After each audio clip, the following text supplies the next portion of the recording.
Every day is like a discovery. I come here and I photograph and I find something new. And I feel, like a kid.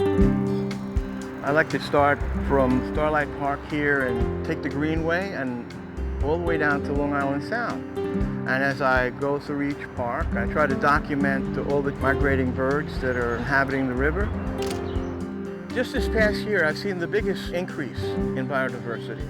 The ospreys came, the herons came, the egrets came to the foraging. This is very important. The restoration of the human community around the river is even more important than the biodiversity. They're both important, but they go together. It's a huge effort by lots of different agencies and people that have resulted in what's happening right now.